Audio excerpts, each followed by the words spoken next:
Bonjour. Après avoir travaillé la compréhension de l'écrit, c'est le tour de la compréhension de l'oral. Nous allons travailler ensemble les objectifs et je vous propose une démarche à suivre.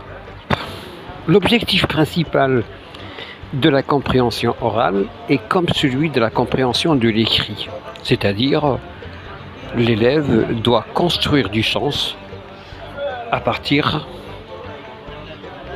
d'un document sonore.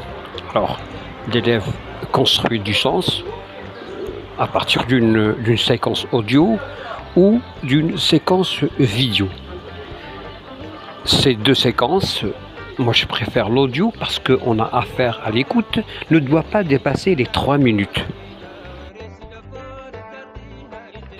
Pour la compréhension orale, c'est le même principe. C'est la même chose que la compréhension de l'écrit. Ce qui fait la différence, c'est que la compréhension orale, on a affaire à un support oral.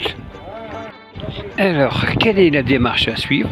Là, je vais vous proposer une piste. Ce n'est pas un modèle, mais juste une démarche à suivre en classe. Comment procéder? Vous n'avez qu'à suivre les étapes suivantes. On commence par l'étape de la pré-écoute.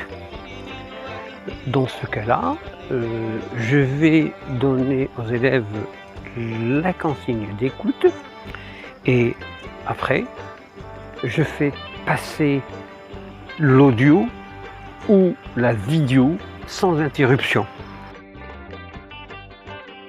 L'objectif de cette étape est surtout de faire reconnaître à l'élève le thème ou bien émettre des hypothèses de sens. Découvrir par exemple les personnages, découvrir ceux qui parlent, écouter ce que l'on dit, et ainsi de suite. On passe à la première écoute. Alors cette écoute, c'est ce qu'on appelle une compréhension globale du contenu du document sonore ou de la vidéo. Alors elle sert à quoi? Elle sert à étudier les indices d'énonciation, les personnages, les éléments constitutifs de la vidéo et les temps employés, etc. C'est-à-dire, j'ai affaire aux objectifs d'apprentissage dans ce moment-là. Je passe directement à la compréhension proprement dite, c'est la deuxième écoute. Alors la deuxième écoute, je vais la proposer aux élèves en séquence découpée, c'est-à-dire je vais choisir des séquences que je découpe et que je fais écouter aux élèves, et là je travaille la compréhension.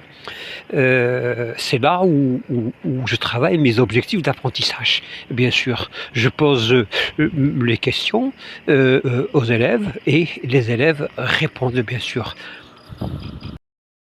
Un conseil, donnez la parole à vos élèves. Ne parlez pas trop en classe, surtout, car si vous prenez la parole à chaque fois, vous allez les bloquer et vous ne pouvez pas entendre leur voix. Donc, nous avons affaire à l'oral, laissez-les parler surtout. Dès la rentrée, on vous proposera des supports audio-vidéo, suivant les niveaux, et surtout comment les exploiter en classe. Donc, ça sera la surprise. N'oubliez pas que l'oral sert aussi à faire parler l'apprenant.